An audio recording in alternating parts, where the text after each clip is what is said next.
dans le triathlon, comme on a dit, il y a beaucoup de volume d'entraînement, mais très peu sont dédiés en fait à cet entraînement en prépa mentale. Alors qu'aujourd'hui, justement, dans les différents modèles qui sont mis en évidence, il y a ce qu'on appelle un modèle psychobiologique.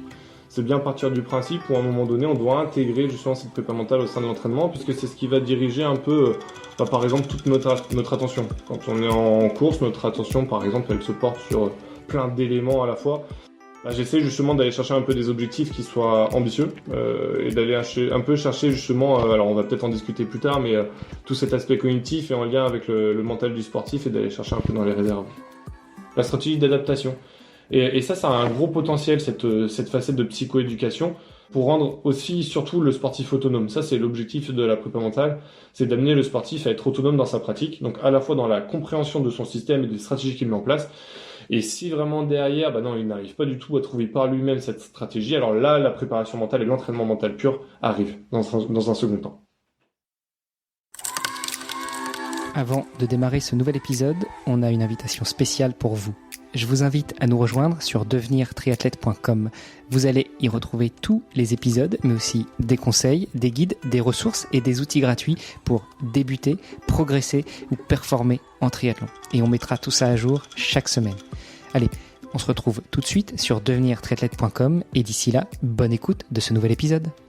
Salut les sportifs, c'est Armano et je suis très heureux comme d'habitude de vous recevoir pour un nouvel épisode du podcast Devenir triathlète. Aujourd'hui, on va parler avec un sportif, mais pas que, qui m'a contacté après l'épisode avec Victor Henry, un épisode où on s'est bien marré. On va en parler justement avec Mathieu Carrère, mon invité d'aujourd'hui. Salut Mathieu. Salut Armano. Comment vas-tu ? Ça va super, merci. Comment est la météo chez toi ? Oui, tu l'as entendu, j'aime bien taquiner un petit peu sur la météo bretonne. Écoute, on a eu plusieurs jours de beau temps et là, ça se grisaille un peu, ça se couvre. Je suis à Castres en ce moment et là j'ai une météo bretonne. C'est pas superbe aujourd'hui. Écoute, on n'est pas là pour parler de la météo, on est plutôt là pour parler de sport d'endurance, pour parler aussi de mental, de préparation mentale et pas que, et puis de parler aussi de toi. Ce que je te propose, c'est peut-être de te tendre le micro déjà dans un premier temps pour te présenter. Donc dis-nous tout, qui est Mathieu Carrère ? Mathieu Carrère, 31 ans aujourd'hui, tout juste. Oh, joyeux anniversaire! Ouais, super, c'est un beau cadeau que tu me fais aujourd'hui. Alors, je suis enseignant à la faculté des sciences du sport à Brest depuis 2017, donc ça va faire 7 ans. À côté de ça, comme tu l'as bien dit, je suis consultant en psychologie du sport ou préparateur mental. J'accompagne soit des sportifs en individuel, ou soit je suis déjà en fait intégré à des structures telles que le centre de formation du Stade Brestois, donc au foot, avec les 2 équipes de France de hockey subaquatique, auquel cas on a déjà participé à plusieurs championnats d'Europe, championnats du monde. J'étais en Australie par exemple cet été pour les championnats du monde. Voilà un peu tout ça. À côté, donc pratiquant de triathlon et à mes heures perdues également pompier volontaire. Il te reste du temps pour autre chose, marié, des enfants, non tu respires de temps en temps? Ouais. Alors j'ai la chance d'avoir une compagne qui pratique aussi le triathlon dans le même club, donc ça permet de partager ce temps-là, parce qu'on sait très bien que le temps à la fois d'un sportif de triathlon ou les activités professionnelles prennent beaucoup de temps, donc j'ai la chance de partager ça avec elle. Bon, écoute, j'espère en tout cas que tu t'éclates bien. Je suis en train de réaliser que j'ai dit une bêtise, c'est pas après l'épisode avec Victor Henry que tu m'as contacté, c'est plutôt avec Victor Lemasson, n'est-ce pas? Exactement. Ouais, bon, il y a plein de Victor. Remarque, je me suis bien marré aussi bien avec l'un qu'avec l'autre. Je sais pas, les Victor doivent être des bouts en train. Ils sont nés pour ça, je sais pas. En tout cas, c'est sympa d'avoir fait la démarche de me contacter pour parler un petit peu de toi, mais aussi de ton métier, de ta passion. Tu disais que tu es consultant en psychologie ou préparateur mental. C'est quoi? C'est la même chose, mais c'est 2 titres différents. C'est suivant comment l'entend l'auditeur, ou c'est 2 fonctions, 2 métiers différents? Non, c'est la même chose. C'est juste la dénomination en fonction du secteur dans lequel on peut travailler. Il y en a qui se disent consultant en psycho du sport, d'autres préparateurs mental, en sachant aujourd'hui que le titre de préparateur mental n'est pas un titre protégé. On peut se dire coach également, donc voilà, c'est simplement une dénomination. Bah écoute, avec 4 ans de podcast et 390 épisodes, je pense que devenir triathlète et préparateur mental, ça marche, non? Ouais, on est très bon. Non. On laisse ça aux professionnels, et en l'occurrence toi. Avant de venir justement sur ce pan plutôt professionnel et ce qui t'anime, ce qui est ta passion, je te propose qu'on revienne un petit peu sur toi. Déjà, toi, le petit Mathieu, comment est-ce que tu étais jeune, sportif? Comment est-ce que tu as découvert le sport? Est-ce que tu as tout de suite découvert le triathlon? Enfin, raconte-nous un petit peu tout ça. Non, alors le triathlon, c'est vraiment venu sur le tard. Mon père est un ancien joueur de foot. Et puis, Alors, il y a un mot sur le podcast, il faut pas le dire, c'est foot. oui. Et Remarque donc, qu'hier, je j'ai n'ai pas enregistré avec un invité, Paulin Philippe, et il était dans la chambre de son frère, avec un fan de foot avec les maillots d'Mbappé, etc. On a beaucoup parlé de foot. Il a fait beaucoup de parallèles entre le triathlon et le foot, donc là, c'est bon, je suis vacciné, je suis désensibilisé, on peut y aller. Ouais, non, mais j'ai pas eu trop le choix en fait que de participer au foot. J'habite dans une petite commune, Sainte-Hélène, avec 3000 habitants. Pour se déplacer, il faut faire 20 minutes de route. Et le seul club dans cette commune, c'était le foot. Donc j'ai participé jusqu'à, allez, on va dire mes 18 ans. Et une fois que je suis rentré en fait en STAPS ici à Brest, je me suis orienté vers l'aspect natation. Un peu marre du foot. Ouais, c'est la même chose. Natation, foot, c'est exactement, enfin. Voilà. Exactement. On est sur les mêmes habilités motrices. Voilà. Il y a un transfert qui peut se faire très rapidement, disons. Ouais, bien sûr. Donc, je comprends mieux voilà. pourquoi le hockey subaquatique, en fait. Tu cherchais le lien entre la natation et la baballe, donc. Voilà, il a fallu trouver un entre deux. Bon, je te taquine, mais vas-y. Donc, tu découvres la natation. Enfin, tu te mets plutôt à la natation en intégrant STAPS. Exactement. Volonté de découvrir autre chose. Donc, spé natation avec des gros nageurs. Je me rappelle toujours que le premier test, alors d'entrée ou le premier cours, c'était un 800 mètres dans une piscine de 50. Donc un régal pour pouvoir. Tu savais nager déjà bien ou... J'avais des petites bases, mais pas au point de nager avec des nageurs du cercle de Brest ici. Voilà, ça fait tout bizarre. Et puis au fur et à mesure, voilà, le chemin il se fait, spé natation, je me prends vraiment beaucoup de goût à nager. Ensuite, dans le cadre de mes études, je suis parti à Montpellier pour suivre un master, et là je me suis licencié en fait dans un club de sauvetage sportif. Ouais, bah c'est pareil, natation, foot, Brest, Montpellier, c'est juste à côté. Voilà, c'est pareil, on va chercher un peu plus le soleil. Donc sauvetage sportif, je découvre pareil, donc une multitude en fait dans ce sauvetage sportif du côtier, de l'eau plate, donc natation en piscine et natation et ou utilisation d'engins en côtier. Et puis chemin faisant, je découvre au fur et à mesure aussi le triathlon. J'associe un peu cette course à pied, cette natation et puis ce vélo que je ne connaissais pas du tout et que j'ai appris. Voilà. Donc je suis licencié depuis uniquement 3 ans au triathlon. Et j'ai commencé mon premier triathlon par un format L. Bon, c'est nickel. Du coup, tu t'es tout à fait dans la cible des auditeurs du podcast. Comment devenir triathlète? Voilà, Mathieu, t'as commencé il y a 3 ans. Nickel. Tu parles de sauvetage sportif. Tiens, sur mon autre podcast qui s'appelle Dans les vestiaires, j'ai eu l'occasion d'échanger avec Roman Touzeri, un petit jeune de 11 ans, très prometteur en sauvetage sportif. Et lui, il est Malouin. Il est à Saint-Malo, donc pas très loin de chez toi. Eh ben, super. Donc tu découvres enfin tu te licencies au triathlon il y a 3 ans. Depuis 3 ans, ta carrière de triathlète amateur, ça ressemble à quoi? Alors on est sur plusieurs halfs. J'en ai 3 à mon actif. Et puis des petites distances, enfin M, voilà. J'ai jamais descendu en dessous un M. J'ai jamais fait de S. Pour justement simplement la bonne raison j'essaie justement d'aller chercher un peu des objectifs qui soient ambitieux et d'aller un peu chercher justement alors on va peut-être en discuter plus tard mais tout cet aspect cognitif est en lien avec le mental du sportif et d'aller chercher un peu dans les réserves.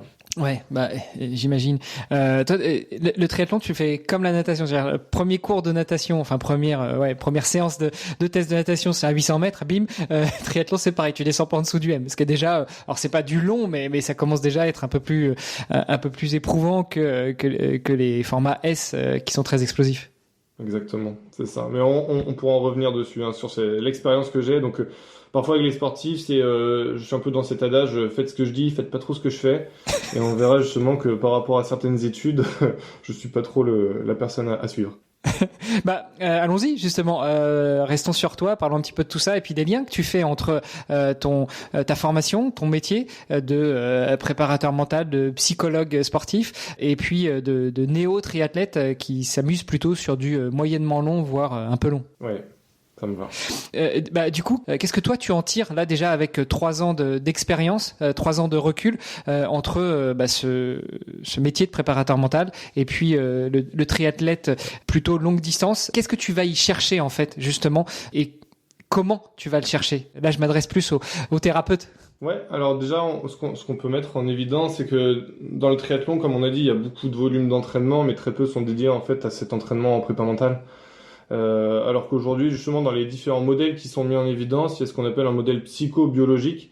c'est bien partir du principe où à un moment donné, on doit intégrer justement cette prépa mentale au sein de l'entraînement, puisque c'est ce qui va diriger un peu, par exemple, toute notre attention. Quand on est en course, notre attention, par exemple, elle se porte sur plein d'éléments à la fois.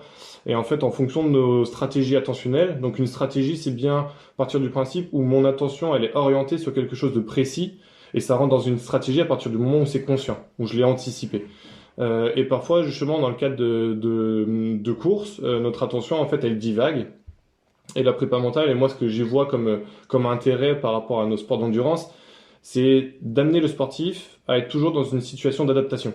C'est-à-dire qu'on va pouvoir anticiper certains éléments qui vont pouvoir se poursuivre, donc des difficultés rencontrées, par exemple la douleur, les petites gestions de crampes, mais aussi justement des éléments sur lesquels on n'avait pas forcément anticipé et que derrière il va falloir faire face.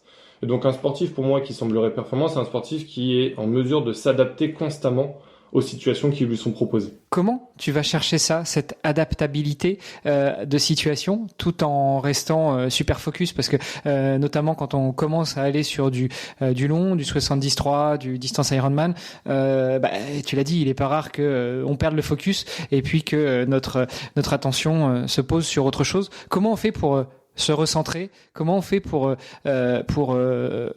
rester véritablement focus tout en s'adaptant à la situation et parfois aussi, et je pense que tu me contrediras pas, en acceptant le fait que à un moment le cerveau divague, l'attention divague et puis qu'il faille retourner à l'instant présent. Alors ouais, là on peut s'appuyer justement sur une étude qui a été réalisée en 2018 et qui s'est intéressée justement à interviewer différents sportifs de haut niveau pour voir en fait les sources d'auto-efficacité, c'est-à-dire à quel point les sportifs ou sur quoi se basent les sportifs pour pouvoir tendre vers et se dire je suis efficace dans la situation.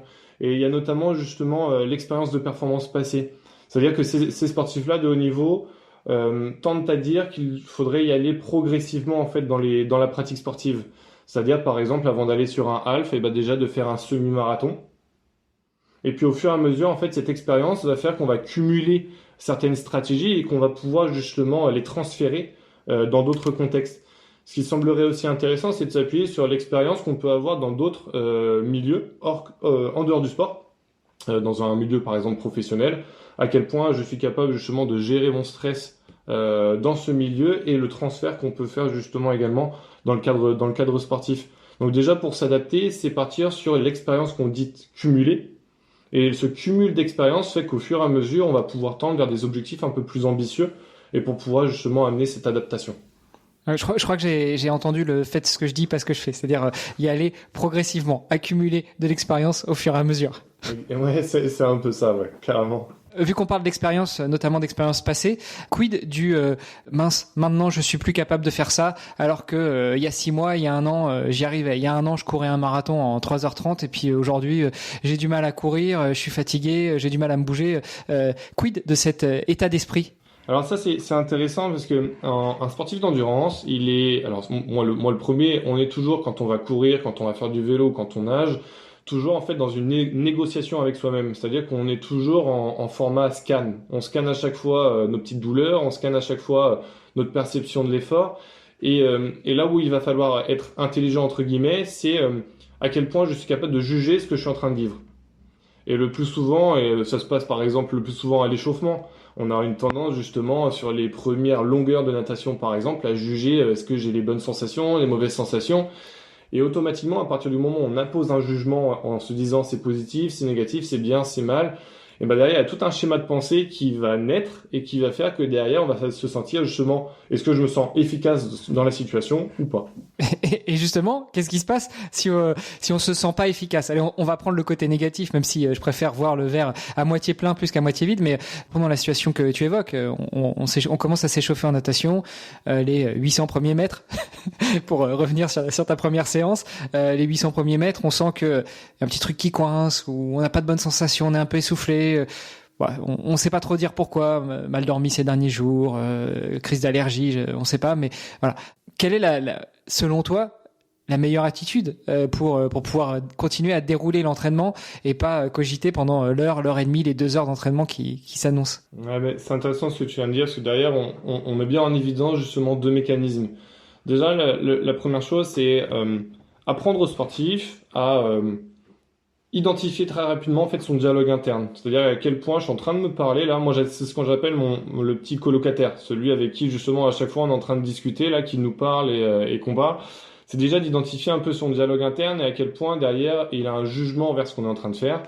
Le plus souvent dans ce dialogue interne, soit c'est quelque chose, il y a deux types de systèmes, soit c'est un dialogue qu'on se dit mais qui est en pilote automatique, c'est-à-dire que c'est une manière de penser et de se parler qui est automatique, ou soit il y a ce dialogue interne où aussi à un moment donné on peut reprendre un peu le contrôle, c'est-à-dire que je peux déjà formuler et amener justement des corrections. Alors ça peut être un dialogue interne orienté vers la tâche, c'est-à-dire des corrections en termes de concentration, où se porte mon attention, mais aussi motivationnel.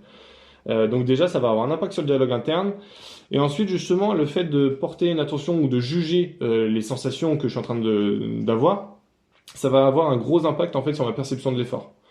En fonction du principe où si j'ai les mauvaises sensations, déjà j'appose un jugement et derrière automatiquement ma perception de l'effort va être amplifiée. C'est-à-dire que pour un même 800 mètres, si j'ai mal dormi la veille, etc., ma perception de l'effort va être augmentée, va être plus forte, qui fait que derrière je vais devoir tout avoir un système cognitif, un système de pensée qui va se mettre en route et qui derrière va justement pouvoir amener potentiellement une contre-performance.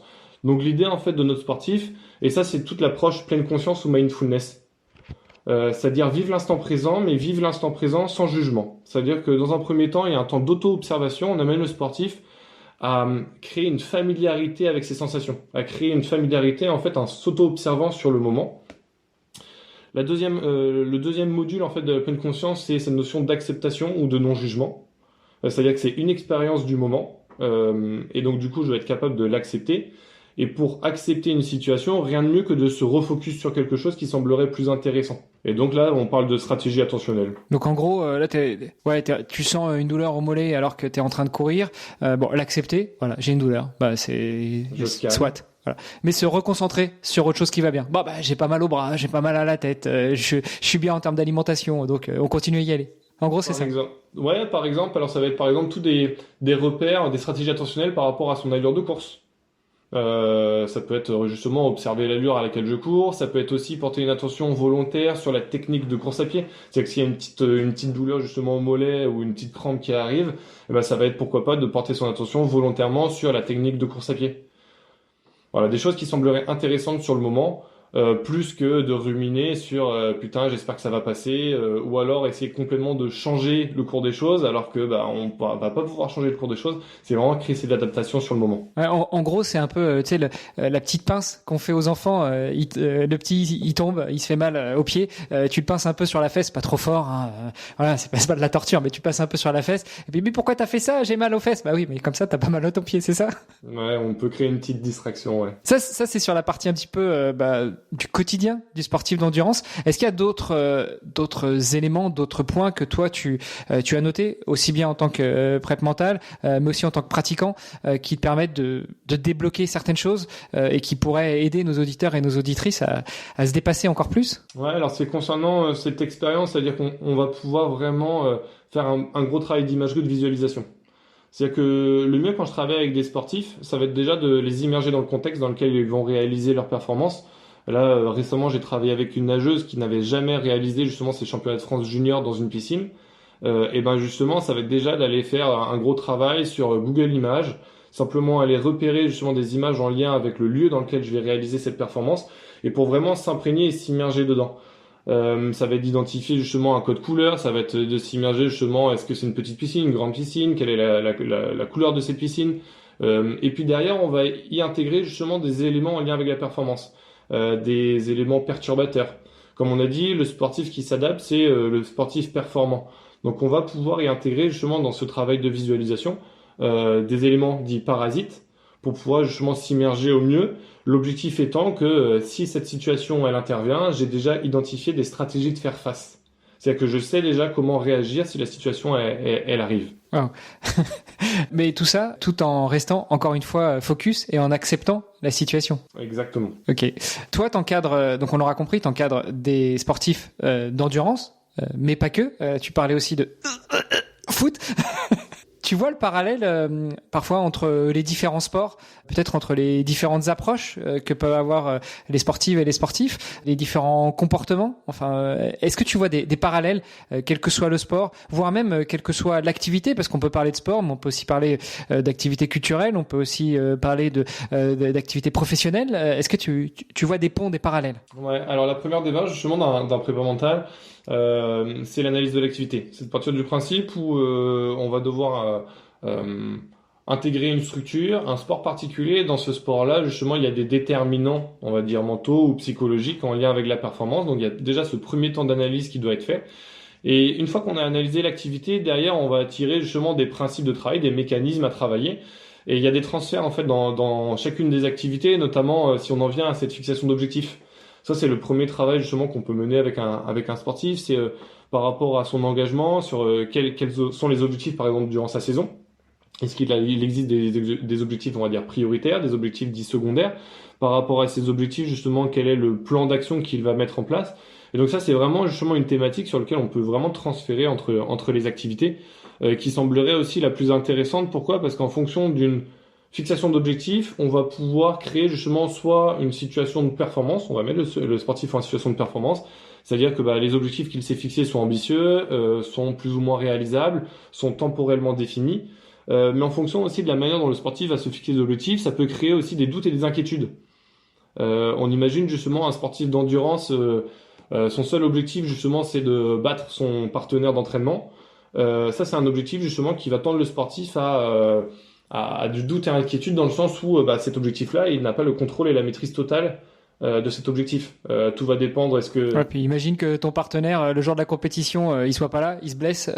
Du coup, c'est quoi ton objectif? De finir la compétition? Exactement. Donc il y a vraiment ce parallèle à faire et donc vraiment amener le sportif à contrôler les objectifs qu'il se formule. Une image que moi je donne aux sportifs et que vous allez pouvoir vous donner, c'est comme la fixation d'objectifs, comme la création d'un gâteau. Pour faire un gâteau, on a des ingrédients. Moi, c'est ce que j'appelle justement des ingrédients de performance. Donc, on va essayer de les identifier, ces ingrédients, de les sélectionner. Et puis ensuite, justement, pour aboutir à un gâteau, il va falloir aussi créer un plan d'action. C'est-à-dire, il va falloir respecter une quantification précise et puis une priorité, un ordre à donner dans ces objectifs. Et une fois que tout ça c'est fait, derrière, on a le gâteau, l'aboutissement. On le met dans le four et le four, un peu, c'est la performance, c'est la chaleur que je vais lui donner, c'est toute l'intensité que je vais donner pour pouvoir aboutir et avoir la petite cerise sur le gâteau qui est le résultat final.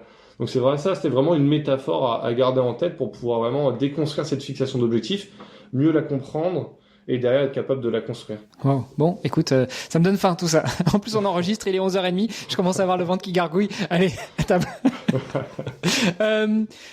Au-delà d'avoir trouvé des ponts entre les différents pratiquants de différentes activités, qu'elles soient sportives ou pas, est-ce que tu notes certains paramètres communs pour les sportives et les sportifs de haut niveau qui sortent un petit peu du sportif amateur? Je sais pas. On parle souvent de résilience.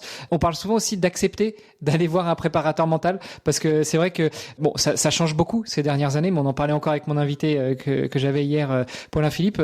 Il y a quelque temps, aller voir un prép mental, ça voulait dire que tu avais un problème, quoi. C'était aller voir un psy au sens médical du terme, pas au sens de accompagnateur de la performance, accompagnateur de la préparation, membre du staff du sportif. Ouais, carrément. Aujourd'hui, donc il y a vraiment une volonté, comme on dit, c'est de la préparation mentale au même titre que de la préparation physique. Alors après, tout dépend de l'éthique du préparateur mental. Le plus souvent, en fait, quand on fait cette approche, il y a un premier temps déjà d'évaluation des ressources mentales. Un préparateur physique, au tout début, ce qu'il va faire, c'est différents tests physiques. Par rapport à ces tests physiques, derrière, on a un score, on a un résultat, et il va pouvoir orienter le travail. De la même manière, alors au-delà de l'analyse de l'activité, la manière dont moi je m'y prends, justement, c'est déjà évaluer les ressources mentales du sportif. On peut s'y prendre justement par rapport à un entretien. Cet entretien, il va avoir comme valence d'identifier quelles ont été les stratégies que j'ai mis en place sur des situations, on va dire, favorables, c'est-à-dire de performance, des situations un peu de contre-performance, et puis de voir est-ce qu'il y a une comparaison à faire, comment j'ai fonctionné dans une situation, comment j'ai fonctionné dans l'autre, pour en soutirer justement derrière un travail. Ça va être aussi d'aboutir à des questionnaires sur lesquels justement le sportif va pouvoir renseigner certaines informations pour pouvoir dégager justement des ressources mentales prioritaires à travailler. Et une fois que cette évaluation est mise en place, derrière, on va pouvoir travailler sur des priorités. Alors, soit que le sportif, il en a déjà directement. En fait, il fait une demande très spécifique. Je veux travailler sur ce point-là spécifiquement. Soit c'est plutôt une approche plutôt globale. Et là, c'est à moi, en fait, d'identifier des ressources principales à travailler. Et après, on met vraiment un programme et un entraînement mental en place avec des cycles de travail, des cycles d'évaluation. Et puis après, comme on a dit, on voit la chaleur lors de la performance et puis on voit ce que ça donne. Et tu disais que parfois il y en a qui viennent déjà avec une demande particulière. Est-ce que ça s'est déjà produit que tu leur dises OK, j'entends ta demande là, on va le travailler, mais il y a pléthore où il y a quelques priorités d'abord. Donc je te propose qu'on travaille d'abord sur ça et ça, et puis après on mettra le gâteau dans le four. Ouais, exactement, parce que par exemple un sportif il peut venir vouloir travailler sur sa gestion du stress et comme on a dit en fait la fixation d'objectifs, savoir se fixer efficacement des objectifs va permettre justement de minimiser l'impact stress. Donc on voit bien en fait. Sachant que le stress c'est pas toujours mauvais, hein, on le répète. Hein. Exactement. Ouais, non, carrément. Justement, c'est ce qui permet aussi à un moment donné à un sportif justement d'être dans une stratégie d'adaptation, de pouvoir tout s'organiser par rapport à ça. On parle vraiment justement du stress qui va amener le sportif à contre-performer dans sa mauvaise gestion. Donc oui, tous les ressources mentales ont un lien entre elles et travailler directement sur la ressource mentale ou sur la demande du sportif au départ, pour moi justement est une mauvaise approche puisque justement il faut prendre cette approche dite systémique et vraiment d'aller chercher un peu tout ce qui entoure le sportif. Au-delà de la préparation mentale pure, même aller voir justement l'environnement dans lequel mon sportif il évolue, c'est-à-dire la relation, si c'est un jeune sportif, la relation qu'il entretient avec ses parents, la relation qu'il entretient avec son entraîneur, quel climat motivationnel il y a dans le contexte familial et le contexte entraîneur-entraîné, qui peut amener derrière aussi une mauvaise gestion du stress de la part de la sportive ou du sportif. Et comment tu fais, si tu te rends compte à force d'échanges, ou du moins tu as l'impression, parce que toi évidemment tu n'as qu'un versant de l'histoire, celle de la personne que tu coaches, mais comment tu fais si tu as l'impression qu'il y a des personnes qui sont toxiques autour de la sportive ou du sportif que tu encadres? Alors, ce qui peut être embêtant, c'est si c'est les parents, hein, un peu difficile, on a un peu du mal à se défaire de ses parents quand on est jeune, mais ou même pas, même plus âgé, mais je sais pas, un entraîneur qui s'avère toxique pour le sportif ou la sportive, comment ça se passe? Est-ce que tu t'autorises à donner des conseils, à le dire? Est-ce que tu as un rôle à jouer? Est-ce que en plus t'es pompier volontaire, donc tu sais ce que ça représente, aller au feu, quoi. Donc est-ce que c'est ton rôle aussi à jouer, de dire quelque chose, voire d'agir? Je sais pas si c'est un jeune sportif, d'aller voir les parents et leur dire écoutez, là, avec l'entraîneur, il y a un problème. Ouais, alors ça peut être des choses qui sont mises. Alors tout dépend aussi du contexte dans lequel j'interviens. C'est-à-dire qu'il peut y avoir justement des sportifs en individuel, c'est-à-dire qui demandent justement un accompagnement préparental en dehors de la structure. Donc là, moi, je n'ai pas accès en fait à la structure, aux discussions ou aux échanges avec les membres du staff, etc. Donc là, on se trouve dans une problématique en lien avec la prépa mentale où derrière, j'ai pas les moyens moi de débloquer certaines ou de faire cette relation de médiateur. Par contre, justement, dans les structures dans lesquelles je peux travailler et auquel cas j'ai accès soit au staff, aux membres du staff, à l'entraîneur et ou aux parents, et ben là, justement, je fais un travail, on va dire, de sous-marin, c'est-à-dire que je vais amener, pourquoi pas, cette problématique de manière implicite au départ.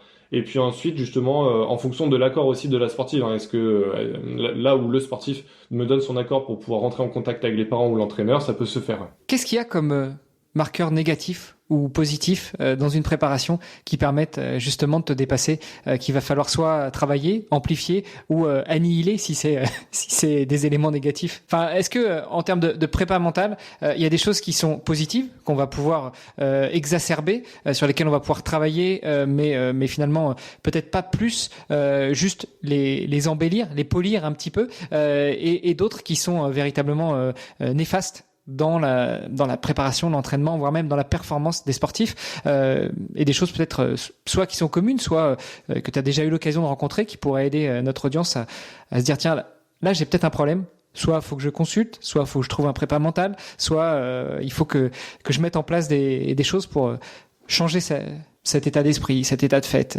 cette façon de faire. Ouais, alors déjà, on peut en venir, en fait, pour moi, il y a une thématique sur laquelle les sportifs, à partir du moment où ils ressentent ça, c'est la gestion de la blessure. C'est-à-dire que, alors, on a de la chance au triathlon d'avoir 3 sports, c'est-à-dire que si je me blesse sur un sport, potentiellement, je peux retomber un peu sur mes pas, dans le sens où je peux encore pratiquer 2 autres activités. Mais par contre, des fois, la gestion de la blessure, c'est une grosse thématique à travailler avec les sportifs, surtout quand on a un tel volume justement d'entraînement. Par rapport à cette gestion de la blessure, le plus intéressant, ça va être vraiment ce qui est marqué dans les études, c'est sa capacité. Alors encore une fois, c'est cette notion d'acceptation. Mais pour accepter le fait que je sois blessé, c'est surtout réorienter mon attention, c'est-à-dire l'engagement à la fois physique, mais aussi l'engagement mental que j'ai dans un programme, par exemple, de réathlétisation. C'est-à-dire d'avoir un engagement vers la tâche. Je suis blessé, ok, c'est chiant, ok, j'ai des émotions négatives par rapport à ça, c'est frustrant. Mais par contre, ce qui va faire que je sois capable de m'adapter très rapidement, c'est ma capacité en fait à me réorienter très rapidement, à mettre en place des choses justement pour revenir très vite à l'entraînement et à la performance par rapport à ça. Donc si vous avez vraiment des difficultés en lien avec cette acceptation de la gestion de la blessure, des émotions vraiment négatives en lien avec ça, je pense que c'est un des travaux qui peut être mené avec un préparateur mental. Salut les sportifs, c'est Charlie d'Opentree et je me permets d'interrompre votre podcast un très très court instant. Si l'épisode que vous êtes en train d'écouter vous plaît, alors on a besoin de vous. Est-ce que vous pourriez prendre 10 petites secondes pour ouvrir votre appli de podcast préféré, y trouver la fiche du podcast Devenir triathlète X Opentree et nous laisser une note, de préférence 5 étoiles, en nous disant ce qui vous plaît le plus dans le podcast. Ça vous prendra seulement quelques secondes, mais ça nous permettra de continuer à améliorer le podcast et à se faire découvrir par d'autres auditeurs triathlètes. Un immense merci à vous qui allez laisser une note et on se retrouve tout de suite pour la suite de votre épisode. Avec un préparateur mental forcément, mais seul, si on n'a pas encore fait la démarche, si on n'a pas encore franchi le pas, si on n'a pas encore switché à se dire je vais aller voir un prep mental, une prep mentale ou être accompagné par un professionnel médical, comment est-ce qu'on peut travailler là-dessus, essayer de débloquer ces choses? Alors tu l'as dit, l'accepter, oui, ouais, j'ai une blessure, ouais, ça arrive, voilà, faut que je m'en remette, ouais, mais faut que je m'en remette. Ok, il y a le côté physique, mais le côté mental joue beaucoup aussi. Qu'est-ce qu'on peut faire? Comment est-ce qu'on peut exacerber un petit peu ce bon côté cette bonne façon de penser, de voir? Alors, comme on a dit, c'est déjà réorienter son attention sur des nouveaux programmes d'entraînement. Ça va être aussi, pourquoi pas, de se refixer des nouveaux objectifs. Alors, le plus souvent, ce qui est chiant, c'est que si je suis pas capable justement de faire de la course à pied, la question se pose de savoir est-ce que les objectifs ou les compétitions sur lesquelles j'ai pris un dossard, est-ce que je peux les réaliser? Mais les réaliser à ce moment-là, je fais que la partie natation et la partie vélo. C'est justement être capable aussi d'être intelligent dans la manière dont je vais approcher justement cette performance-là. De la même manière, ce qui va sembler intéressant, ça va être de faire ce travail de visualisation qui a montré de gros objectifs justement pour pouvoir retravailler sur cette gestion de la blessure et sur la capacité à se réadapter rapidement. Mais pour moi, le gros impact justement, c'est redéfinir un peu ces objectifs qu'on s'était fixés au départ pour pouvoir justement au mieux se réengager dans l'activité. Et une fois qu'on franchit le pas d'aller voir un prep mental, est-ce que ça a une durée limitée? Est-ce que tu t'engages dans un accompagnement long terme où il y en a 1, 2, 3 séances, ça suffit à débloquer certaines choses et puis après on attend, on voit venir? Ouais. Et tout dépend aussi de la demande du sportif. Ça peut être sur un accompagnement sur la saison parce qu'un sportif il peut être curieux. Il n'a pas forcément justement de problématiques à travailler. Lui, c'est justement intégrer cette prépa mentale comme l'approche en prépa physique. Ça peut être aussi justement sur des thématiques comme on a dit très précises. Et puis ce qui est hyper intéressant, et là je l'ai vu justement le potentiel avec certains sportifs, c'est dans l'approche de la préparation mentale, le premier temps, moi ce que j'aime faire, c'est ce qu'on appelle de la psychoéducation. C'est-à-dire que c'est apprendre aux sportifs à comprendre comment il fonctionne et quelle stratégie il met en place. Avant même d'intervenir, avant même de mettre en place un exercice en prépa mentale, c'est d'identifier comment je fonctionne dans certaines situations. Et cette psychoéducation, c'est amener justement une compréhension un peu plus fine des mécanismes psychologiques. Par exemple, quand on dit c'est quoi la gestion du stress, c'est apprendre aux sportifs, le stress, il vient des situations un peu perturbatrices. J'ai plusieurs manières de réagir ou de fonctionner par rapport à cette situation. Le stress somatique, cognitif, etc. Et des fois, il suffit simplement d'avoir une meilleure compréhension de tout ça, de ces mécanismes, pour aboutir à une meilleure réflexion et connaissance du sportif sur sa manière de fonctionner. Et derrière, par lui-même, en fait, il est capable de trouver la nouvelle stratégie, la stratégie d'adaptation.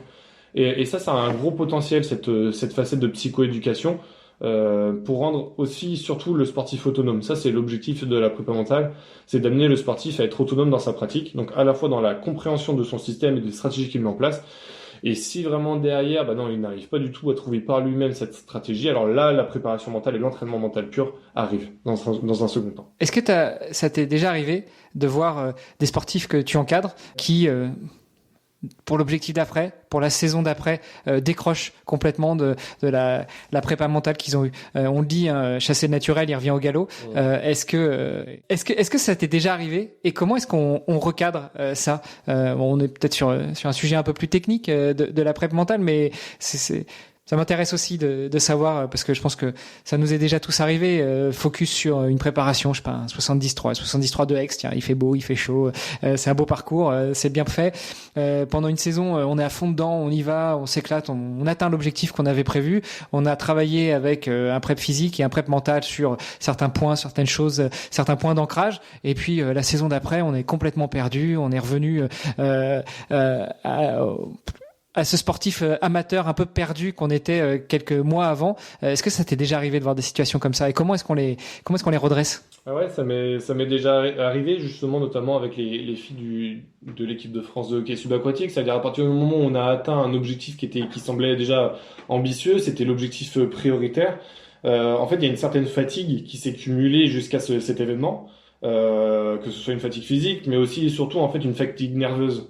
Et à partir du moment où cet objectif il a été réalisé, alors soit l'objectif on va dire final est réalisé en termes de résultats, mais tout simplement aussi justement l'événement a eu lieu. Derrière il y a, comme tu as mis en évidence, une problématique sur la récupération. Et cette notion de récupération, elle peut être dépendante en fonction du sportif, c'est vraiment individuel, et c'est sa capacité justement derrière à, encore une fois, revenir sur quels sont les objectifs que je veux me fixer, etc. Mais il semblerait intéressant de travailler sur cette notion de zone tampon, de transition entre deux événements pour à la fois bien récupérer et derrière se projeter sur la suite en s'engageant au maximum dans cet événement. C'est Joe Wilfried Tsonga que j'entendais qui disait que son problème à lui dans sa carrière, ça a été qu'il s'était justement fixé des objectifs qu'il a parfois atteints, mais sans avoir été en fixer d'autres après, plus haut, plus long, plus loin, plus fort. La stratégie, du coup, ce serait peut-être de se dire, ok, cette année c'est 73 de Aix, et puis l'année prochaine c'est l'Ironman de Nice, donc je prends une zone tampon, X semaines, X jours d'arrêt, que ce soit sportif ou mental. Hein. On le répète, les bienfaits de la pause, qu'elle soit saisonnière ou annuelle, mais les bienfaits de la pause, de s'arrêter, ne plus faire de triathlon, ne plus s'entraîner pendant quelques jours, quelques semaines, passer du temps avec la famille, avec les proches, aller marcher plutôt que d'aller courir, aller au bord de la mer. Enfin voilà, se changer les idées dans le sens aussi mental du terme, mais aussi physique pour le corps. Et puis après repartir sur la préparation qu'on s'est fixée. Et là encore, si tout se passe bien, dans le cours de la préparation de ce fameux Ironman de Nice qu'on se fixerait pour l'année d'après, ne pas hésiter à se refixer un autre objectif. Est-ce que ce serait ça la bonne stratégie? Oui, c'est exactement ça. Et puis on revient sur ce que tu dis, c'est aussi j'ai besoin d'une zone tampon, j'ai besoin d'une zone de transition un peu pour me ressourcer. Et souvent les sportifs en fait jugent ce qu'ils sont en train de faire, c'est-à-dire que c'est pas normal, je devrais pas faire ça. C'est-à-dire que ces zones de transition, je suis en train de perdre mon temps. Enfin, il va falloir que je revienne à l'entraînement. Je vais perdre tout. Je suis en train de perdre du poids. Je mange n'importe comment. Exactement. Et en fait, on est toujours et constamment. Alors, peut-être pour les sports d'endurance plus, mais parce que justement, on a l'impression on a cet objectif-là et sur ce que je suis en train de faire sur le moment, en fait, c'est une prise de décision à l'instant. C'est-à-dire que par rapport à ce que je souhaite et par rapport à ce que je fais aujourd'hui, je suis en train de juger est-ce que le comportement que je mets en place, il est favorable ou défavorable pour ce que je me projette. Donc il faut bien identifier justement aussi dans cette fixation d'objectifs, ok, il y a aussi un temps limite, c'est-à-dire que le jour de la compétition c'est fixé dans le temps, c'est une date très précise, mais je peux aussi justement imaginer moi, dans le cadre de ma préparation, une date à laquelle je commence. Et justement le sportif qui va s'adapter, c'est le sportif justement qui est capable d'adapter aussi son plan d'entraînement en fonction de la fatigue d'aujourd'hui. La séance elle est proposée, elle est écrite sur le papier. Mais à quel point je suis capable aussi de faire en fonction de ce que je ressens, est-ce que je suis capable de m'adapter ou pas. Et le sportif justement qui est tout le temps en crise de temps, qui est tout le temps justement en train il est pas en négociation en fait, il fait mais c'est stressant pour lui, c'est le sportif qui justement va avoir des difficultés à s'adapter le plus facilement à ce qui lui est proposé. Et donc risque de blessure derrière parce que pas d'écoute, pas d'auto-observation. Voilà. Pour revenir sur ce que tu disais sur le fait d'être constamment en train de se juger et de se dire qu'est-ce que je suis en train de faire là, je mange n'importe comment, je bois un verre de trop, c'est délétère par rapport aux objectifs que je me suis fixés. Oui, ok, je suis en pause, mais ou je suis en zone tampon, mais ça va pas bien. C'est assez contradictoire aussi avec le fait de dire tu sais, cet effet cumulé, la performance cumulée, c'est-à-dire on a parfois, en termes d'entraînement, bien intégré que au fur et à mesure de l'entraînement, de l'expérience passée, accumulée, c'est ce qui va permettre d'obtenir la performance future. Et en même temps, on est en train de se juger en se disant là, je suis en train de faire n'importe quoi au niveau alimentation, hydratation, sommeil, faire la fête avec les proches, etc. Et donc là, on est un peu en train de casser cet effet cumulé et de créer un autre effet cumulé qui soit délétère, pervers. Enfin, tu vois, je trouve que c'est un peu contradictoire en fait le mode dont fonctionne notre cerveau. Mais ouais, en fait, il est toujours en ce qu'on appelle en dissonance. C'est-à-dire que, comme on a dit, on est en train de projeter quelque chose, un objectif particulier. En fait, c'est un dilemme. On est tout le temps en situation de dilemme. Là, concrètement, aujourd'hui, j'ai besoin de ça. Mais ce dont j'ai besoin aujourd'hui ne va pas en rapport ou ne va pas favoriser justement ma performance finale. Mais c'est aussi, du coup, s'accorder des temps. C'est-à-dire, il y a des temps dans notre emploi du temps. Comme on a dit, un objectif, c'est court, moyen, long terme, mais ça peut être aussi sur du très court terme. Et c'est aussi de voir les bénéfices que j'en tire de ce que je suis en train de faire aujourd'hui, là, qui n'est pas forcément en rapport avec mon objectif final. Mais par contre, sur un autre plan, ça va favoriser le plan social parce que je vais voir mes amis. Et en fait, ça va me ressourcer sur un autre axe de travail. La notion de plaisir, par exemple, qui est bien mis aujourd'hui en évidence comme un élément central pour performer à haut niveau. Tu vois, c'est marrant ce que tu dis parce que ça me fait penser aux échanges que j'ai sur l'autre podcast que j'anime qui s'appelle Dans les vestiaires où l'essence du podcast, c'est de savoir comment est-ce qu'on construit une carrière de sportif de haut niveau. Certains sont obligés de travailler pour pouvoir financer leur carrière et d'autres font le choix de travailler, pas forcément à temps plein, même s'ils pourraient vivre de leur sport, mais ils font quand même ce choix de travailler parce que ça leur permet de trouver cet équilibre, cette soupape, ce moment de décompression, ce sas de décompression. Donc, que ce soit sortir avec les proches, les amis ou aller travailler, parfois, c'est le dilemme, mais il faut savoir trouver l'équilibre et une fois qu'on a trouvé l'équilibre, après normalement, tout se passe bien. Exactement. C'est aussi partir du principe où, en fait, en tant que sportif, on est la plupart du temps en pilote automatique. C'est-à-dire qu'on a un mode de fonctionnement qui semblerait le même. Et là où on va être performant, c'est être capable justement d'être un peu plus spectateur de ce mode de fonctionnement pour pouvoir justement derrière cibler certains principes qui vont nous faire plaisir, certaines activités où je vais pouvoir être capable de me ressourcer. Parce qu'on sait très bien que dans une prépa, c'est mode œillère. On a des œillères et puis on fonce et on voit pas trop justement ce qui se passe à côté. Donc vraiment être aussi auto-observateur, être un peu plus spectateur aussi de ce qu'on fait pour pouvoir être plus... C'est marrant ce côté auto-observateur, s'observer soi-même. Ça me fait penser à ce fameux état de flow, tu sais, dont on parle aussi souvent, et notamment quand on aborde des sujets de prépa mentale. Donc juste pour en reparler, si les gens voient pas ce que c'est un peu ce moment où on se sent complètement détendu, relâché quand on est en train de pratiquer notre activité physique, que ce soit en compétition, mais aussi à l'entraînement. Et notamment cette sensation, moi ce que j'ai déjà vécu, c'est cette impression de sortir de ton corps et de te voir en train de courir, et puis juste que tous les voyants sont ouverts, quoi. Tu cours exactement à l'allure que tu voulais, t'as la sensation idéale, t'apprécies qu'il fasse beau, qu'il fasse pas beau, qu'il y ait du soleil, qu'il y ait de la pluie. En fait, t'es vraiment dans l'instant présent et t'apprécies ça. Et donc, ton approche, ce serait de se dire aussi, pendant la prépa, enlever un peu les œillères et essayer de s'observer aussi un peu soi-même, de prendre du recul, de se mettre dans un drone et de se regarder, voir son mode de fonctionnement pour pouvoir l'accepter et éventuellement l'adapter. Ouais, c'est exactement ça, en partant du principe où, alors comme on a dit, moi j'ai pas d'enfant, j'ai une vie professionnelle, voilà, tout est cadré, mais on peut l'observer dans certains sportifs d'endurance, en fait, à quel point, en fait, dans notre vie, on a différents pôles, et à quel point, en fait, le pôle sportif, il va prendre beaucoup de place, beaucoup d'importance, et à un moment donné, va aussi justement impacter d'autres pôles, par exemple le pôle professionnel ou le pôle familial. Et donc, quand on dit être spectateur, c'est aussi de voir l'impact qu'a toute cette préparation et l'impact que ça a sur moi.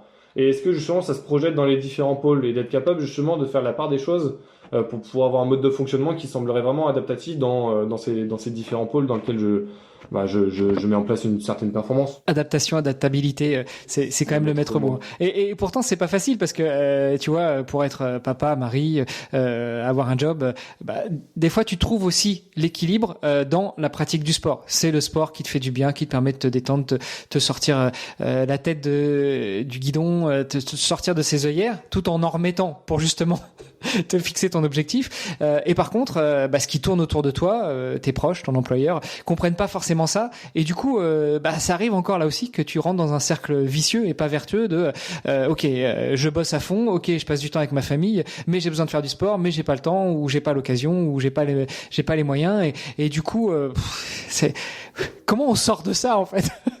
J'en profite pour faire ma séance de prep mentale. C'est pour ça que je te disais, la prépa mentale est intéressante dans ces deux approches. Là, il y a l'approche vraiment entraînement mental pur et aussi cette approche d'accompagnement psychologique, mais de prendre le sportif au centre avec sa performance et derrière tout ce qu'on appelle les facteurs d'influence. Les facteurs d'influence, c'est la relation que je vais entretenir justement avec mon contexte familial, la relation que je vais entretenir avec mon entraîneur, avec mon contexte professionnel. Et c'est justement essayer d'identifier sur quel levier moi je peux impacter pour être au mieux dans ce que je suis en train de réaliser, moi au centre de ma performance. C'est vraiment d'aller chercher tout cet entourage, tout l'environnement et le contexte dans lequel je vis pour pouvoir justement mieux scinder ces différents pôles de vie. Ouais. C'est la fameuse roue de vie, c'est ça ? Ouais, peut-être, je connais même pas, tu vois. Bon, après, je pense que chaque prépa mentale, chaque école de prépa mentale a un petit peu ses termes ou ses approches, mais ouais, c'est ça, c'est faire une photo un petit peu à l'instant T de son environnement, des différents paramètres, des différents impacts que peuvent avoir les uns entre les autres, comment est-ce qu'ils sont imbriqués, et puis aller chercher l'ikigai. Ouais, c'est ça. Mais les études mettent bien en évidence l'impact du soutien social sur ce que peut réaliser. Alors, encore une fois, à très haut niveau, mais il suffit simplement même d'avoir des sportifs amateurs, à quel point, en fait, en tant que sportif amateur, on se met une charge ou un volume d'entraînement à hauteur des sportifs professionnels, alors qu'on n'aura jamais leur niveau, mais on a une tendance, en tant que sportif amateur, à se mettre une pression en termes de volume d'entraînement, qui est quand même assez conséquente et quel est l'impact que ça peut avoir sur notre mode de fonctionnement, sur le stress, sur la pression que je me mets. Et surtout qu'il faut pas oublier, et j'aime bien faire des petits rappels, des petits disclaimers comme ça, certains sportifs de haut niveau déjà baissent leur niveau d'entraînement au fur et à mesure des années de pratique, parce qu'ils ont des dizaines, voire une ou un peu plus de vingtaine d'années d'expertise. Prenons notre champion du monde sur distance Ironman qui est français, Cocorico, Sam Laidlaw.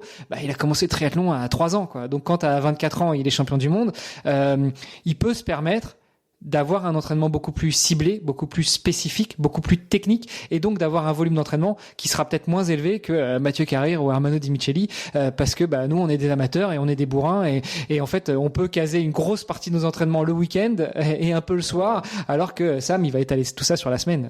Bref. Et puis il y a aussi dans des structures sportives de haut niveau des préparateurs physiques qui sont là au chevet en fait des sportifs, qui tous les matins par rapport à un petit questionnaire, la qualité du sommeil la nuit précédente, etc., vont quantifier cette charge d'entraînement que nous, sportifs amateurs, on n'a pas.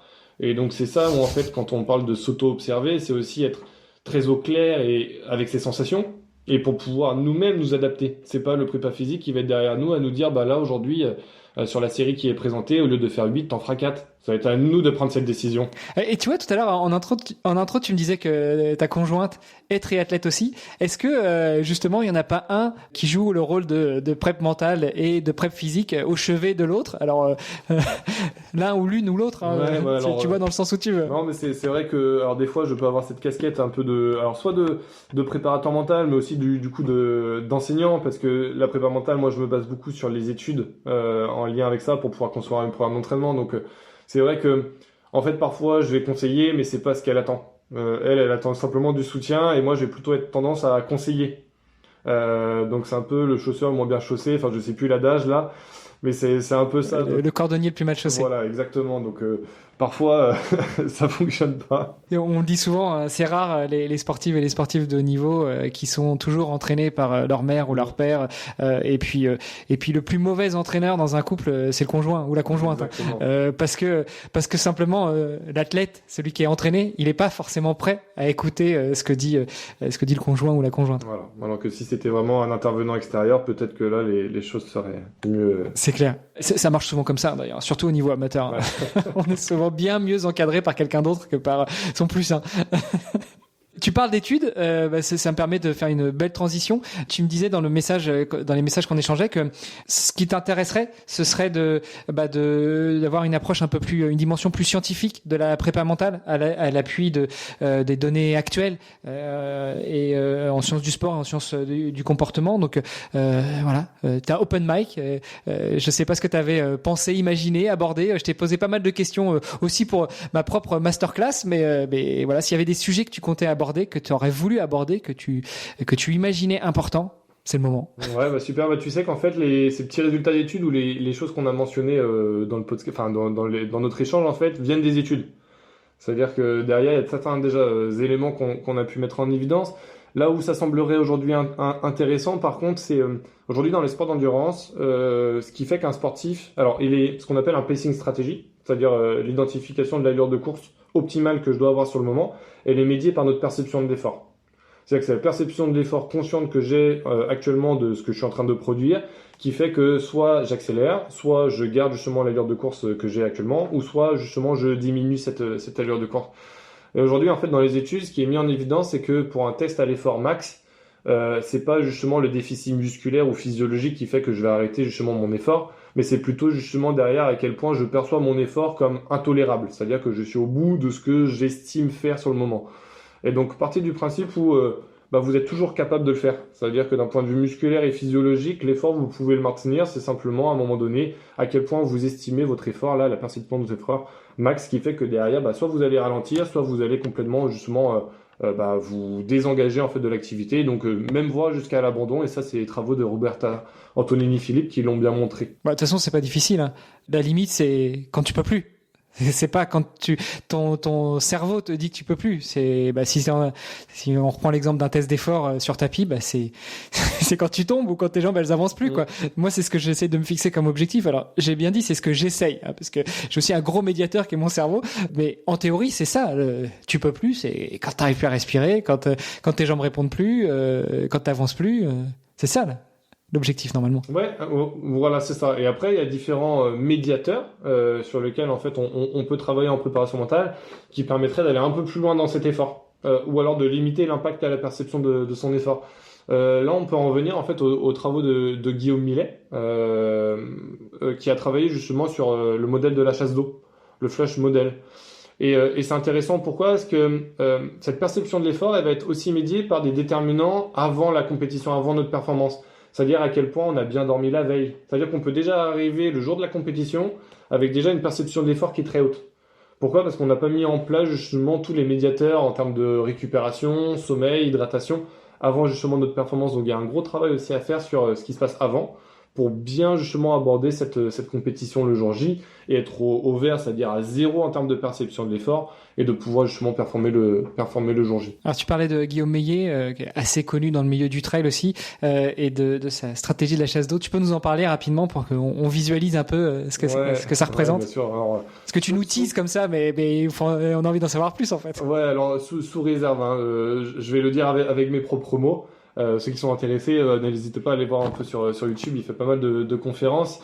Alors faut partir du principe où sur une chasse d'eau, on a notre cuvette, et cette cuvette, au fur et à mesure, elle se remplit. Donc on tire la chasse d'eau, elle se remplit au fur et à mesure, et donc plus l'eau augmente dans la cuvette, ça représente ma perception de l'effort. Et cette perception de l'effort, en fait, elle atteint un seuil, un niveau. Et ce niveau-là, justement, c'est à partir du moment où mon effort, il semblerait maximum.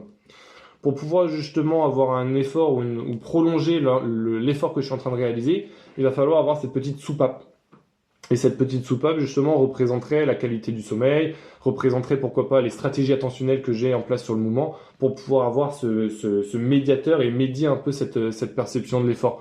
Encore une fois, le sportif en endurance, alors moi je prends par exemple là, en fonction de la dernière activité, la course à pied, on est vraiment sur... Je projette un temps, j'ai un objectif en tête ou en tête un classement, et en fait on est constamment en fait dans une lecture entre est-ce que les sensations que j'ai actuellement vont justement favoriser ce que je projette comme objectif. Et c'est toujours cette projection et cette dissonance qui peut apparaître chez un sportif, c'est-à-dire la prise de décision intuitive, instantanée. Et donc c'est ça qu'il faut aussi travailler chez le sportif. Tu parlais de pouvoir éventuellement travailler cette perception de l'effort maximal avec la prep mentale. Je me souviens que j'avais déjà échangé avec le docteur Denis Boucher, qui est un docteur en recherche en médecine fondamentale québécois, et lui nous partageait à un moment que il a travaillé avec l'hypnose, avec certains de ses sportifs, et que il avait été impressionné de faire des tests d'effort à des sportifs aussi bien amateurs que de haut niveau, et de voir à quel point rien que en refaisant un test d'effort sous hypnose, ce seuil maximal était complètement déplacé. Il prenait l'exemple d'un test sur vélo. Admettons que quelqu'un fasse un test d'effort sur vélo et que sa puissance maximum soit à 200 watts. Et ben sous hypnose, il arrive à pousser à 450 watts sans avoir cette sensation d'avoir été au maximum et d'avoir souffert. Est-ce que c'est quelque chose que tu connais, que tu as déjà abordé, que tu as déjà travaillé, et est-ce que c'est un peu les mêmes mécanismes qu'on pourrait travailler avec la prep mentale? Ouais, alors je suis pas forcément, je suis pas spécialiste de l'hypnose, donc il y a certains mécanismes qui sont travaillés avec l'hypnose et qui peuvent être travaillés justement sur d'autres programmes d'entraînement. Je pense notamment au Brain Endurance Training. C'est d'induire en fait dans le cadre de l'entraînement, on prend par exemple le cadre de la préparation physique, induire justement une tâche cognitive en plus de la tâche de préparation physique. Ce qui fait qu'en fait on va induire une fatigue mentale. Et ça m'amuse à chaque fois parce que, et je le dis à chaque fois qu'on aborde ce sujet-là, mais essayez de faire sur une piste, vous faites des tours de piste, et puis vous faites ça avec des potes ou avec un entraîneur, et à un moment, un coup de sifflet, et puis on vous demande de faire 2 plus 2. Bah, vous allez voir justement l'entraînement cognitif, ce que ça donne 2 plus 2, ce qui pourtant est à la portée de beaucoup de monde normalement. C'est plus difficile quand on est en plein effort. C'est ça, alors ce Brain Endurance Training, il est intéressant quand on est sur des intensités d'effort sous-maximales, pour pouvoir justement être assez alerte et traiter l'information. Mais ça montre aujourd'hui justement des résultats qui sembleraient intéressants justement pour ce travail sur sur la fatigue mentale. Puisque c'est à partir du moment où je suis fatigué que derrière ma perception de l'effort va augmenter. C'est un peu un adage entraînement difficile, guerre facile. C'est-à-dire que je vais charger mon entraînement avec du physique et une charge cognitive pour que le jour J en fait ça paraisse facile. Parce que justement, j'ai travaillé dessus au préalable. Donc ça c'est intéressant. Ouais, c'est comme en trail ou ultra trail. Il y a 15 jours, j'ai fait un trail et une copine qui courait avec moi disait il reste plus que 10 bornes. Bah non, il en reste 8, c'est 23. Ah, moi je pars du principe que c'est 25, comme ça quand j'arriverai à 23 que je passerai la ligne, j'aurai l'impression d'avoir moins souffert. Ouais, ça c'est intéressant, tu vois ce que tu mentionnes, c'est la notion de téléo-anticipation. Ça fait partie d'une des variables d'un modèle qui est justement quand on disait cette prise de décision à l'instantané de l'allure de course optimale, elle est aussi médiée justement par la connaissance du temps qu'il me reste à parcourir ou de la distance qu'il me reste à parcourir. Et c'est vrai que cette téléo-anticipation, en fait, dès le départ d'une course, on la met en place. Pourquoi ? On va pas courir à la même allure sur un 10 ou sur un 21 km. Et le sportif, il est constamment, et ça c'est un travail qui semblerait intéressant à mettre en place avec les sportifs, c'est justement de cacher le compteur. C'est-à-dire que vous amenez le sportif à travailler une intensité ou une allure donnée sans qu'il n'ait connaissance en fait de la distance à parcourir ou du temps qu'il a à parcourir. Et ça, c'est intéressant. C'est un truc que faisait beaucoup mon entraîneur. Souvent, dans le cadre d'une préparation et sur 2-3 courses avant l'objectif, il me disait c'est bien, on est là, t'es prêt ? Ouais, donne ta montre. Quoi ? Donne ta montre. Mais pourquoi ? J'avais besoin ? Non, tu vas courir sans montre, à la sensation. Tu vas essayer d'aller voir ce que ça donne, si t'es bien, si t'es pas bien, si t'es dedans, si t'es dans l'allure, et puis on débriefera à la fin de la course. Alors, au début, ça surprend. Après, tu t'y attends. C'est même limite moi qui donnais la montre. Il disait ok, vas-y. Aujourd'hui, je sais, c'est à la sensation. Mais ça, tu vois, quand on parlait de pleine conscience ou de mindfulness, c'est déjà un des premiers exercices qu'on peut mettre en place, un exercice vraiment intégré à l'entraînement. Aujourd'hui, justement, il y a ces affinités justement avec un critère normatif. L'allure, etc. Il suffit simplement de voir une séance piste VMA où la montre elle est au cœur de la performance. Mais à quel point les sportifs, par rapport à une allure donnée, sont capables derrière d'identifier par eux-mêmes quelles sont les sensations quand je cours à 4,10, quelles sont les sensations quand je cours à 3,45. Et automatiquement, en fait, quand le jour de la compétition, on peut mettre en place justement ces sensations-là. Alors, triathlon pas forcément parce qu'on a accès à la montre. Mais quand on est en athlétisme, par exemple, sur des 400 mètres, le jour de la compétition, nos sportifs n'ont pas de montre. Donc pourquoi les habituer et les conditionner en fait à travailler avec une montre à l'entraînement pour que le jour J en fait derrière il n'ait pas la montre. Donc il faut vraiment aussi prendre, ça c'est ce qu'on appelle le stress inoculation training, c'est prendre toutes les contraintes d'une situation de compétition et les intégrer à l'entraînement. Objectif que le sportif justement soit en capacité d'adaptation déjà à son entraînement pour que le jour J en fait ça paraisse sans surprise. Je contrôle l'environnement dans lequel je vais réaliser ma performance. Voilà, donc pour vos prochains entraînements pour l'Ironman, vous faites vos sorties 200 bornes, parce qu'en vélo on fait de la surdistance, en respectant les 12 mètres de distance avec le groupe avant et arrière. Hein, ok. Bon, c'est moins sympa quand même. D'un point de vue social, c'est quand même moins cool. Bon, écoute, je pense qu'on a fait un bon tour, même s'il y aurait encore des milliers de choses à dire sur la prep mentale et autres. On a beaucoup parlé d'endurance. On n'a pas beaucoup parlé, un peu moins de sport, moins d'endurance, plus d'explosivité. Le hockey subaquatique, le foot. Qu'est-ce que tu pourrais en dire là-dessus? Au-delà de l'endurance, parce que même si dans le foot, ce à quoi on pense à prime abord, c'est l'explosivité. Voilà, l'explosivité, il faut courir pour aller vers la balle. Bah, ça n'empêche que l'explosivité pendant 90 minutes, le temps d'un match, quand on est titulaire et qu'on reste sur le terrain les 90 minutes, on est quand même pas loin de l'endurance, de l'endurance d'explosivité, quoi. Alors les travaux, encore une fois, sur les stratégies attentionnelles, on prend par exemple des tests de jump là, de sauts verticaux. En fait, en fonction de la modalité attentionnelle, soit je peux créer une condition de performance, c'est-à-dire amener le sportif à être sur des conditions avec un focus plutôt externe, dissociatif à lui. Par exemple, j'accroche un ballon sur le plafond et je demande au sportif justement de toucher le ballon avec la tête. Soit je peux créer aussi une condition de contre-performance, c'est-à-dire que j'amène le sportif à orienter son attention d'un point de vue interne, c'est-à-dire par exemple, lors de ton saut, pense bien à la flexion de tes jambes. C'est-à-dire qu'à travers cette modalité, on va dire attentionnelle, on déconstruirait le mouvement, on désautomatise. Pourquoi ? Parce qu'on amène le sportif à trop réfléchir sur le comment faire, plus que sur l'effet final du mouvement, c'est-à-dire va toucher le ballon avec ta tête. Et donc l'automatisme se fait. Et la négative fonctionne aussi, c'est-à-dire va toucher le ballon et surtout ne pense pas à la flexion de tes genoux. Tu peux être sûr que c'est la première chose à laquelle il va penser. Le ne pas, ça fonctionne pas. Bah, je te remercie, Mathieu. Écoute, j'ai une question signature dans ce podcast et elle fait tout simplement référence au nom du podcast. À ton avis, toi, en tant que pratiquant et en tant que préparateur mental, comment devenir triathlète ? Alors, c'est justement cumuler de l'expérience. C'est partir du principe où on ne connaît rien au départ. Pour pouvoir justement cumuler cette expérience, il va falloir avoir ces petites expériences qui font que derrière, on développe ces stratégies au fur et à mesure. Et ces stratégies-là, en fait, on va pouvoir les mettre au service d'une performance un peu plus ambitieuse au fur et à mesure. Alors, mais ce qui est difficile aussi, parce que, bon, en natation et en vélo, peut-être, mais en course à pied, je veux dire, tout le monde a déjà couru un jour dans sa vie, que ce soit derrière un bus, dans une cour de récréation ou autre. Donc, ne serait-ce qu'en course à pied, on part avec un biais. Se dire, je connais rien et j'ai tout à apprendre. En course à pied, ça paraît difficile quand même, non ? Ouais, mais est-ce qu'on connaît justement un contexte de course à pied avec porter un dossard, en contexte de compétition, avec ce que ça induit, c'est-à-dire que vous allez très bien à l'entraînement travailler sur une allure de course, et puis le jour J, dès le départ, en fait, vous vous êtes pris par la foule. Dans cette foule-là, du coup, vous regardez votre montre et vous êtes 30 secondes en dessous de ce que vous avez projeté.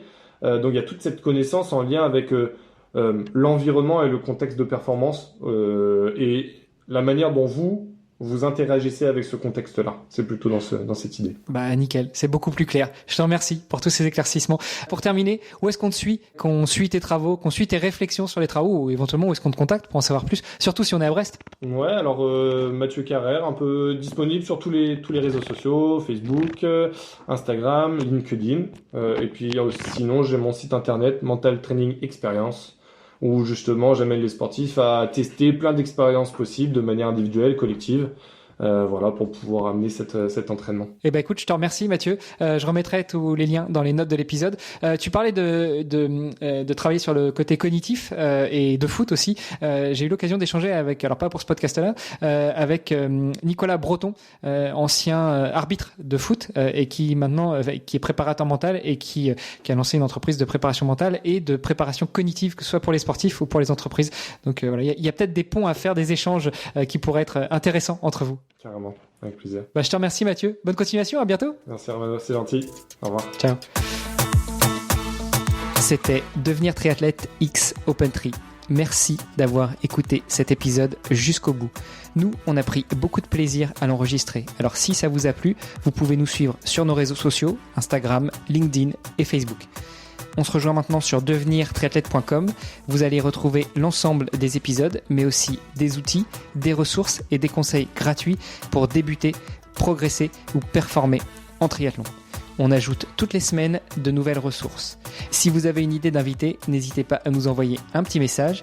Et si vous voulez être accompagné sur vos prochains objectifs sportifs, connectez-vous sur opentree.fr et on se fera un plaisir de vous aider. Alors, n'hésitez pas, on se retrouve tout de suite sur devenirtriathlète.com et opentree.fr. Salut les sportifs!